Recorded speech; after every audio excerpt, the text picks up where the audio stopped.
Bolehlah kita membaca di dalam kitab Salwatul Ashikin, karangan daripada Al-Imam Ghazali.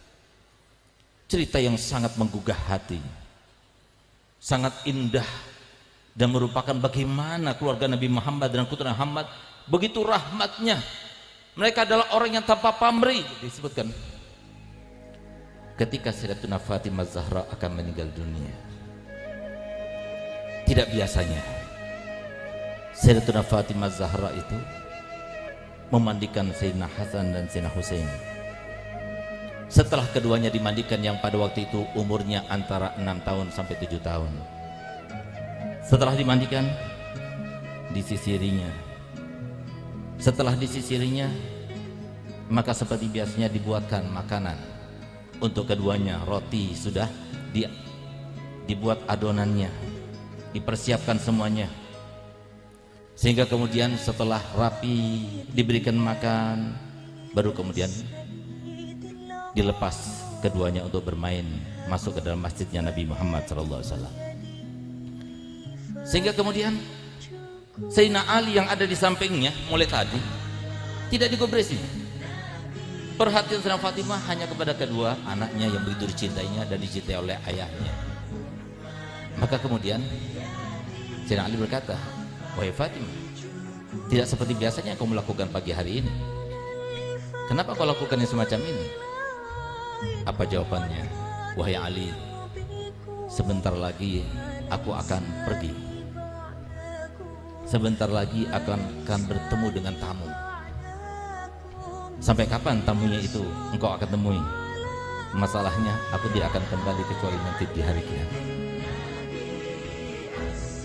Apa yang dilakukan oleh Sayyidah Fatimah selanjutnya? Teringat syair-syair yang setiap hari beliau ucapkan ketika rindu kepada Nabi Muhammad.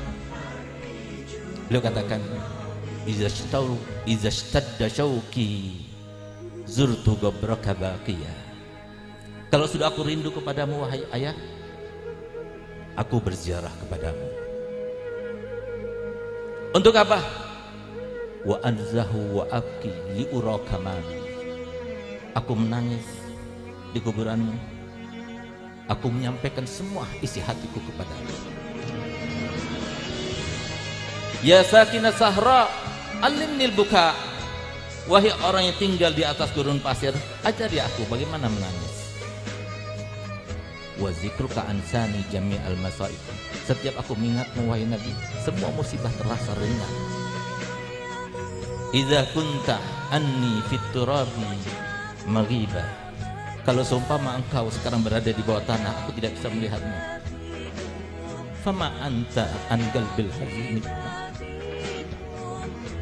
Engkau wahai ayah, walaupun aku tidak melihatnya, tapi engkau selalu dalam hati, tidak pernah terlewatkan.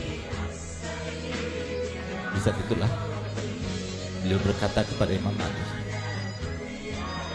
"Wahai Ali, semalam ayahku telah datang kepadaku, dan dia berkata padaku, wahai Fatimah, sudah lama aku tidak berjumpa denganmu, sudah lama aku tidak memelukmu.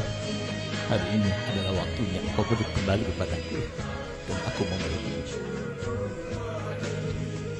Maka Sayyidina Ali meneteskan air mata dan dia berkata begini kepadanya, "Wahai Fatimah, tolong kalau engkau nanti berjumpa dengan ayahmu, maka sampaikan 3 pesanku ini. Pesan yang pertama, sampaikan salamku kepadanya dan beritahukan kepadanya bahwa aku rindu kepadanya. Pesan kedua, kalau engkau tidak rindu kepadaku, kalau engkau tidak puas kepadaku, karena aku adalah seorang yang miskin tidak punya, jangan kau adukan kepada ayahmu.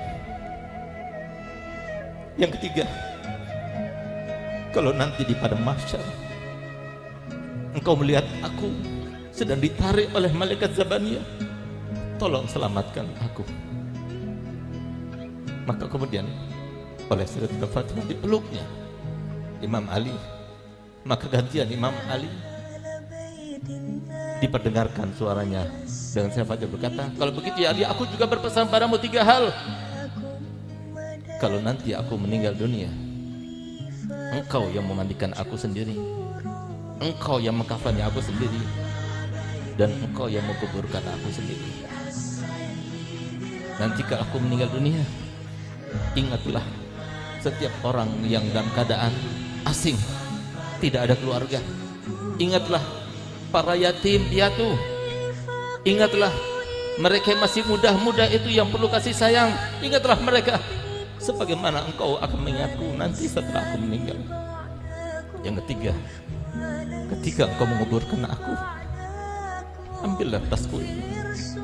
Di dalam tas itu ada sebuah secari kertas, letakkan dalam kafan, makamkan aku bersamanya. Sehingga Imam Ali berkata, apa yang tertulis dalam kertas itu wahai Fatimah?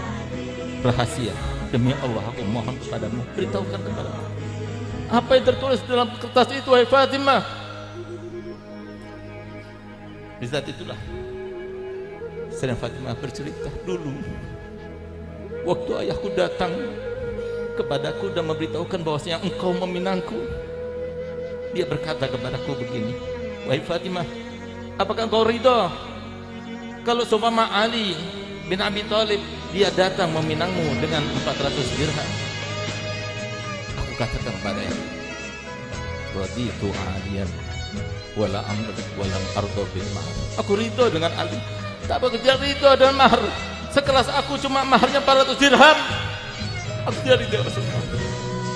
Saat itulah kemudian Jibril datang kepada Nabi Muhammad, katakan wahai Muhammad kepada Fatimah, bahwasanya Allah telah berkata, surga terbaik dan semua isinya untuk Fatimah Zahra sebagai mahar Ali bin Abi Thalib untuk Sayyidah Fatimah. Apa kata Sayyidah Fatimah? Saya sampaikan kepada Muhammad, la arda, aku tidak ridho. Lalu kemudian Sayyidah Jibril berkata kepada Nabi Muhammad, tanyakan kepadanya apa yang dia minta. Maka kemudian Sayyidah Fatimah mengatakan, aku meminta maharku adalah syafaat untuk umatnya Nabi Muhammad sallallahu alaihi wasallam.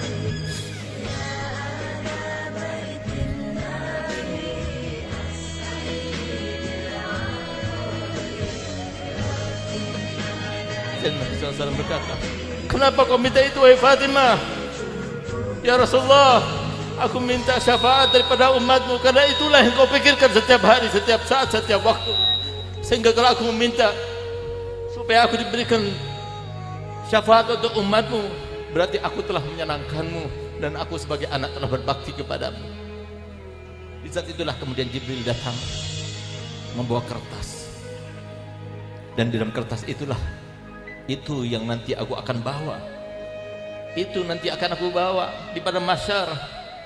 Aku akan berkata kepada Allah Ta'ala, ini maharku ya Allah, berikan syafaat untuk seluruh umatnya Nabi Muhammad.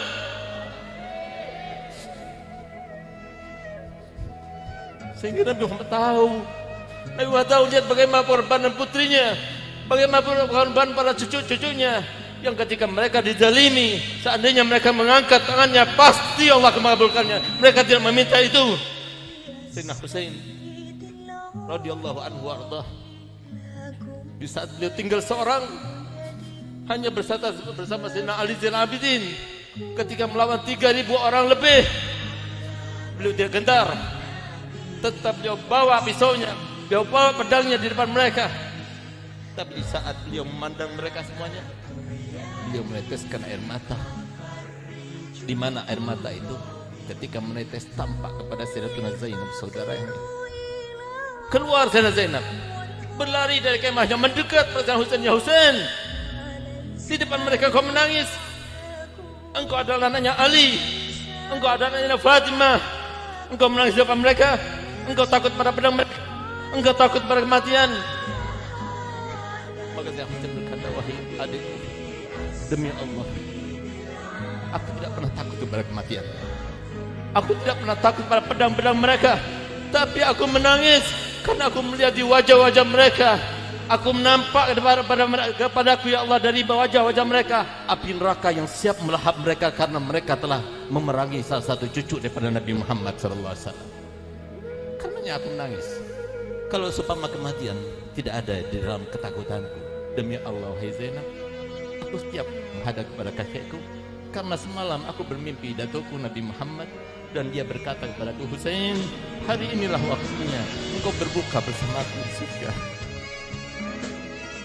Nabi Muhammad tahu kenapa cucunya itu begitu diingat-ingat. Uzakirukumullah fi ahli baiti, aku ingatkan kalian semua termasuk terkait dengan anak cucuku. Kenapa? Karena Nabi Muhammad tahu ketika datang iblis kepada Nabi Muhammad, lalu iblis itu berkata, aku datang kepadamu wahai Muhammad dan dalam keadaan terpaksa. Nabi Muhammad tidak langsung meresponnya. Tapi Nabi Muhammad bertanya kepada Jibril, kenapa iblis itu datang kepadaku? Dan dia berkata seperti itu. Ya Rasulullah, tidak ada seorang nabi pun dan rasul pun yang didatangi oleh iblis kecuali dengan maksud dan tujuan untuk menjerumuskannya ke dalam dosa demi dosa, kecuali engkau. Sekarang dia diperintahkan Allah Ta'ala untuk datang kepadamu untuk menjawab setiap pertanyaanmu. Kalau dia itu berbohong di dalam jawabannya, maka niscaya Allah akan mencabut kembali semua yang Allah janjikan kepadanya, di antaranya hidup sampai hari kiamat, bisa masuk ke dalam benak manusia dan sebagainya. Lalu Nabi Muhammad bertanya, pertanyaan pertama yang ditanyakan kepadanya, apa kata beliau? Wahai iblis, siapakah manusia yang paling kau benci? Siapakah manusia yang paling kau benci? Dijawab oleh iblis, yang paling aku benci adalah engkau dan anak keturunanmu. Yang paling aku benci adalah engkau dan setiap yang mewarisimu. Yang aku benci adalah engkau dan setiap ulama yang meneruskan perjuanganmu. Sehingga Nabi Muhammad tahu, kalau ada seorang yang ada orang yang benci kepada keluarga Nabi Muhammad, Nabi Muhammad telah mengatakan, man ahabbakum fahuwa mu'min wa man abghadakum fahuwa munafiq. Tidak ada seorang pun yang mencintai mereka, mencintai kalian, kata Muhammad, kecuali dia ada seorang mukmin. Ya Allah, aj'alna minal mu'minin ya Rabb.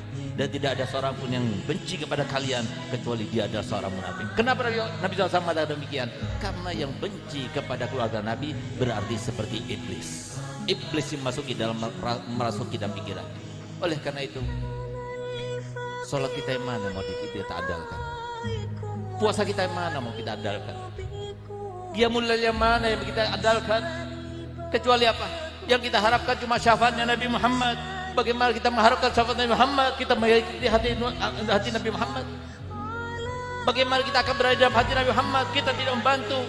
Bagaimana perjuangan Nabi Muhammad? Inilah saatnya, zamannya, di mana saatnya sekarang ini. Kalau kita mau tahu dengan terang dan nyata, kalau Allah ingin tampakkan peperangan yang begitu dahsyat di setiap kota, di setiap kecamatan, di setiap desa, setiap negara, peperangan antara kubu Nabi Muhammad dan kubu iblis.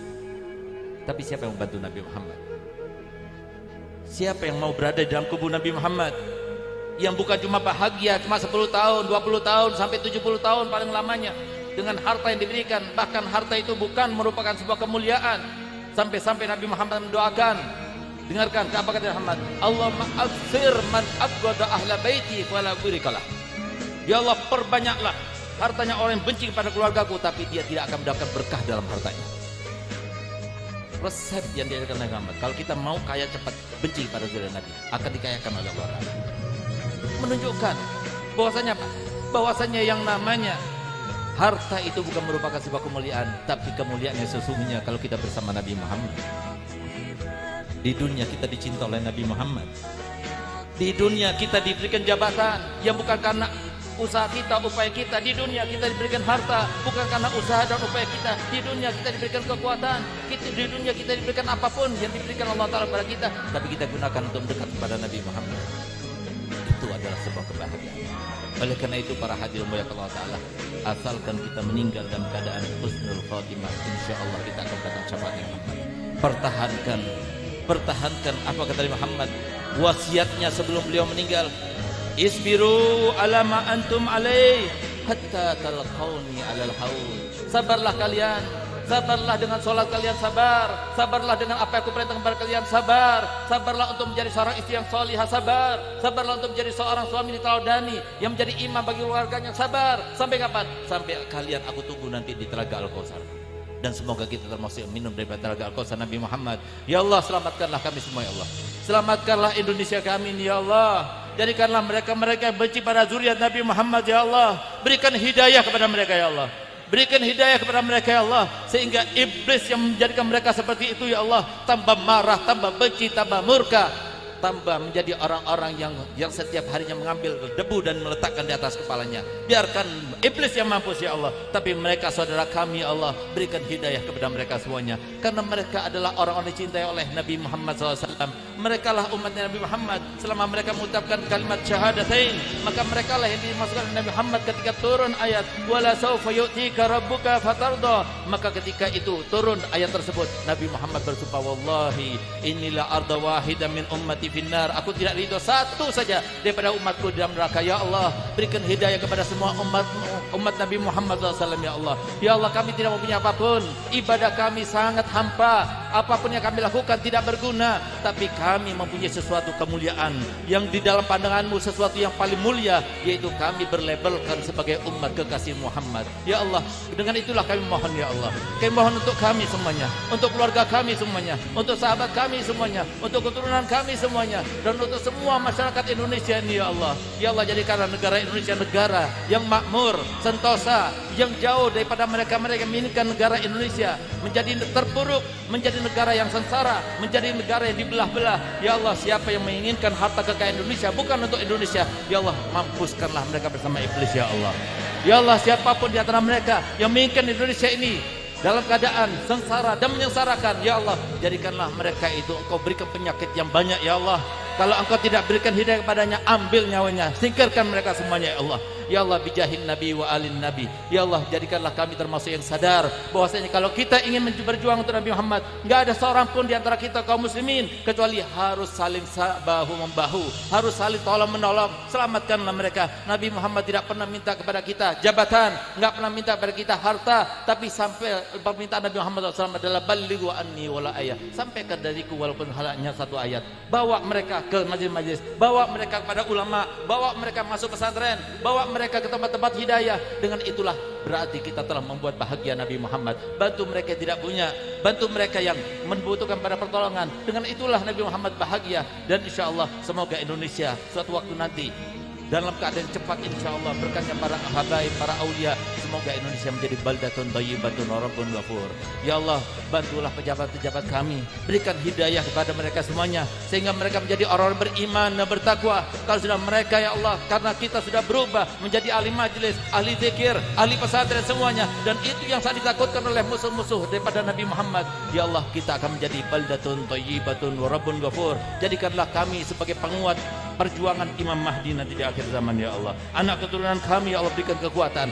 Jadikan di antara kami ya Allah kekayaan. Jadikan di antara kami keamanan, kesejahteraan, kejayaan, semuanya di antara kami ya Allah, sehingga Indonesia ini yang kami cintai menjadi negara yang paling cintai oleh Nabi Muhammad. Rabbana atina fid dunya hasanah wa fil akhirati hasanah wa qina adzabannar. Wa sallallahu ala sayyidina Muhammadin wa ala alihi wasallam. Alhamdulillah rabbil alamin. Saya mohon maaf terutama kepada para habaib.